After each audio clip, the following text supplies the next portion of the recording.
Eu sou Alexandre Caíque, né? Sou estudante de agronomia, né? Tenho trabalhado com sistemas agroflorestais aqui no Ceará, certo? E sou educador da EFA também, atualmente nas disciplinas de convivência com o semiárido e agroecologia, né? Então fui convidado para falar um pouco para vocês sobre a agrofloresta no semiárido, né? É um tema muito importante para a gente que mora no semiárido, né? Trabalhar com sistemas agroflorestais, já que a gente sabe que em boa parte da nossa produção agrícola a gente está trabalhando basicamente com roça, né? O que o agricultor produz ali anualmente, né? Que é o milho, a mandioca, o feijão, a fava, né? São culturas muito importantes alimentares para a gente, né?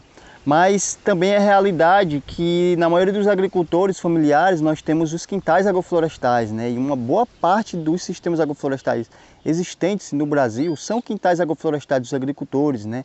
Que tem ali uma frutífera, que tem ali principalmente as mulheres com as plantas medicinais, né? Mas tem ali aquele pezinho de acerola, aquele pezinho de cajarana, né?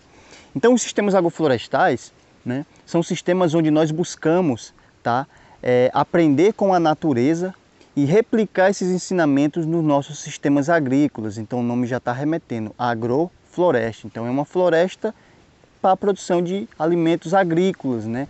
E esse entendimento das leis da natureza, esse entendimento dos ensinamentos que a natureza traz para a gente, eles são muito importantes para que a gente possa desenvolver sistemas mais agroecológicos e adaptados às nossas condições, certo?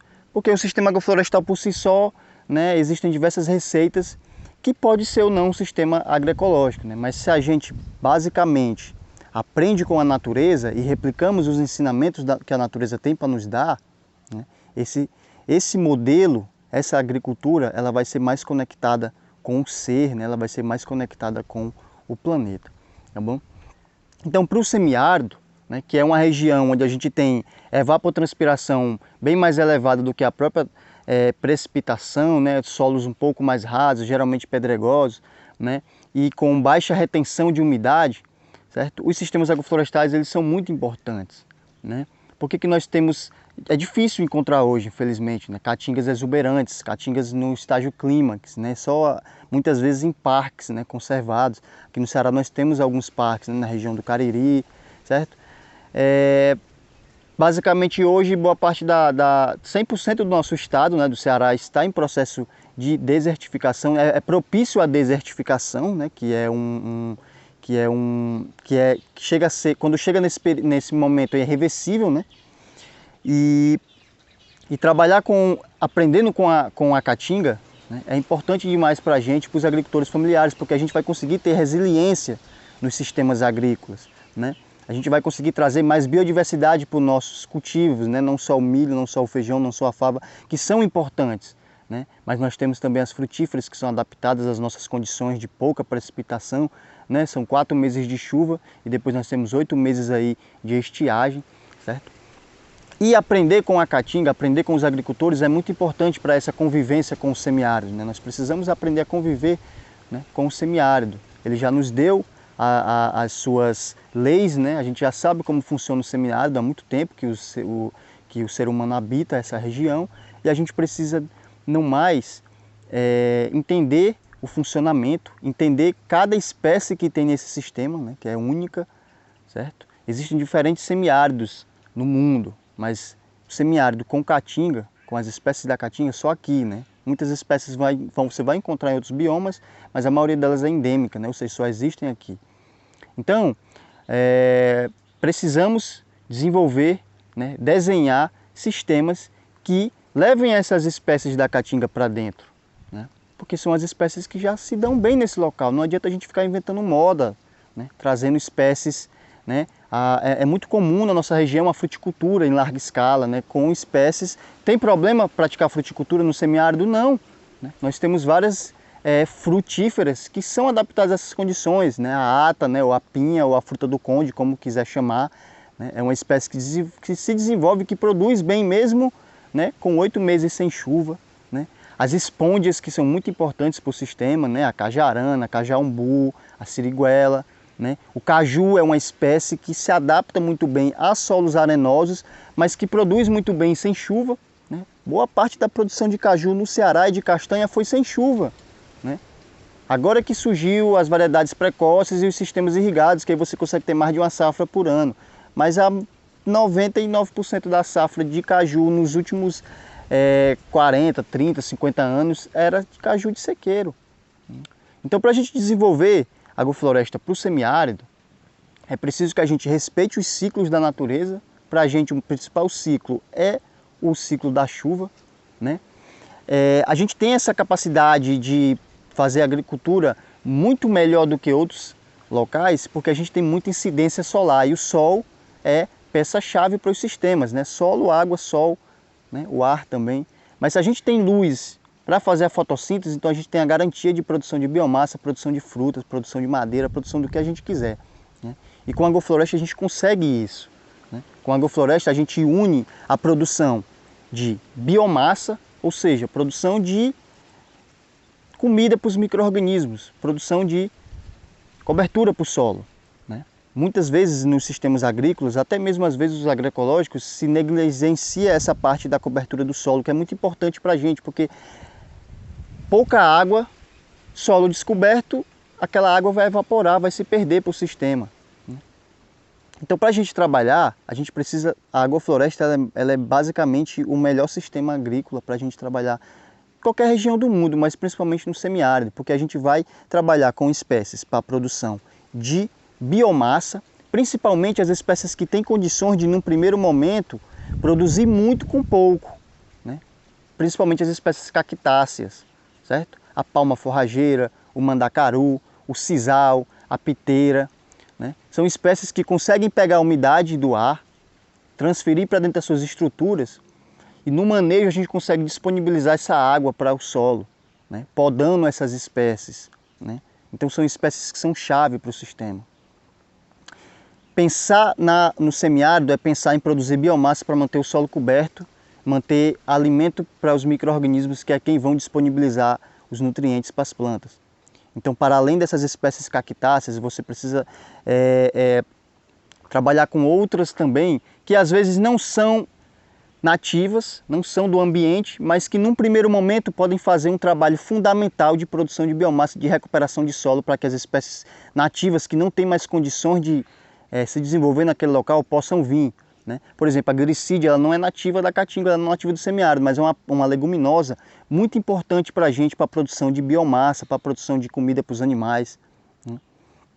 Então a gente precisa às vezes largar um pouco esse preconceito com as espécies exóticas, porque quando elas são bem trabalhadas, elas conseguem fazer com que o solo se recupere para que aquelas espécies nativas possam voltar a habitar o local, né? Então é a leucena, é a glicídia, é o margaridão, é a moringa, né? O feijão guandu, né? É uma leguminosa fantástica para a gente trabalhar para a produção de biomassa no sistema. Porque quanto mais biomassa a gente tiver, melhor para a região. E aí vem as frutíferas, que eu já citei algumas aqui para vocês, né? As espécies que que se adaptam bem às nossas condições, que produzem bem, né? As espôndias, que é o cajá umbu, a siriguela, né? A cajarana, certo? A ata, o caju, né? O próprio mandacaru dá um fruto que pode ser comestível. A pitaia, que não é nativa daqui, mas que por ser uma cactácea tem condições de produzir aqui, né? E pensar em agrofloresta para o semiárido, né? Também é pensar nas espécies nativas que nós temos aqui. E aí são espécies que geralmente têm vários usos, né? Para madeira, né? Para medicinais, principalmente medicinais, né? Então a gente tem a aroeira, né? A gente vai ter diversas espécies que podem ser utilizadas no sistema, né? O ipê roxo, que é uma espécie muito boa, a madeira é fantástica a espécie, a madeira do Frei Jorge, né? Angico, certo? Então, mas é muito difícil para o agricultor pensar em trazer a árvore de volta para o sistema, então nós temos que procurar maneiras de fazer com que se tenha essa reconciliação do ser humano e que a gente possa desenhar sistemas que os agricultores tenham condições de estar manejando e que possa prosperar aquilo que ele quer de fato produzir e comer, né? Então existem diversos modelos, desde de modelos que a gente pode trabalhar com roça anualmente, né? Trabalhar com algodão, sistemas que vão avançar para ser um sistema mais de fruticultura, né? E o animal para a caatinga, para o semiárido, é muito importante, né? Os pequenos ruminantes, principalmente, as cabras, as ovelhas, né? A galinha, certo? Animais de raças naturalizadas. Eu não estou falando dos animais que ainda têm na sua genética parte de que não são adaptados aqui. As cabras, as ovelhas, né?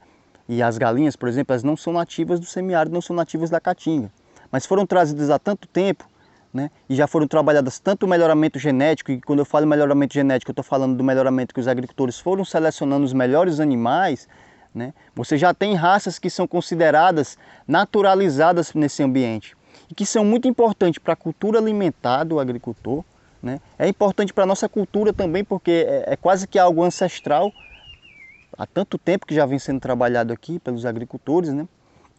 E que quando você alia essas espécies com os sistemas agroflorestais, você consegue avançar mais ainda. Você vai ter outros tipos de produtos alimentares para o agricultor, né? E você vai conseguir ter o que a gente chama de soberania alimentar, né? E o sistema mais bonito, o sistema mais completo que existe é o sistema onde você tem os animais também aliados ali, porque você consegue fechar os ciclos, né? As agroflorestas, quando se desenvolvem, elas chegam num patamar onde os animais de grande porte vão estar manejando, né? Nós, humanos, somos animais de grande porte, né? Os elefantes, as girafas nas savanas, né? Ou aqueles elefantes que vivem em matas, porque eles existem, né? Eles têm um papel fundamental. Então, na medida que a gente vai reestruturando o solo, né, a gente vai tendo capacidade de trabalhar com espécies cada vez mais exigentes. É um desafio fazer agrofloresta no semiárido, certo? É um desafio porque boa parte das experiências que existem hoje sistematizadas, né, que hoje o conhecimento está mais sistematizado, né, eles prezam muito por sistemas em outros biomas ou com muitas espécies exóticas, né, e muitas vezes com irrigação, né? Então é um desafio, né? É um desafio que está lançado, tem muita gente boa trabalhando com isso, né? No Ceará, em Sergipe, na Paraíba, em diversos estados do Nordeste, tá?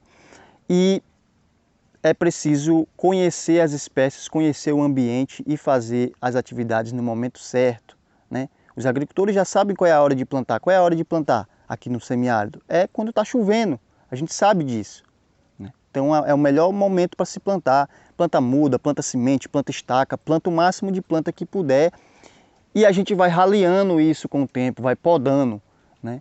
Um dos princípios chaves da agrofloresta é a densidade de plantio. Quanto mais denso o plantio, melhor, né? Lá na frente eu vou escolher quem fica, eu vou ter muita produção de biomassa. Para o semiárido isso é muito importante, não adianta eu fazer um sistema, plantar uma coisinha aqui, uma coisinha ali. Ele vai travar. Vai vir alguma espécie dominar o sistema, como por exemplo, eu estou aqui numa área onde a caatinga foi desmatada, tinha algumas carnaúbas e agora você tem principalmente a jurema preta e a algaroba dominando, né? Por quê? Porque a algaroba não é nativa, mas ela tem um papel fundamental nesse sistema, que ao passar do tempo ela vai melhorar para que outras espécies venham, mas por enquanto ela vai dominar. Isso acontece quando a gente não planta em densidade o sistema. A gente não tem produção de biomassa suficiente, a gente trava na sucessão natural das espécies, né? Então basicamente era mais ou menos isso que eu teria para falar com vocês, né? Quem quiser acompanhar, tem um curso na internet, no Facebook da Fundação CEPEMA sobre agricultura, agrofloresta no semiárido para agricultura familiar, onde a gente fala sobre o semiárido, o que seria o semiárido, né? Quais são as espécies chaves para se trabalhar com isso, os princípios da agrofloresta e como desenvolver sistemas para o semiárido, né? Mas basicamente espécies chaves, principalmente as cactáceas.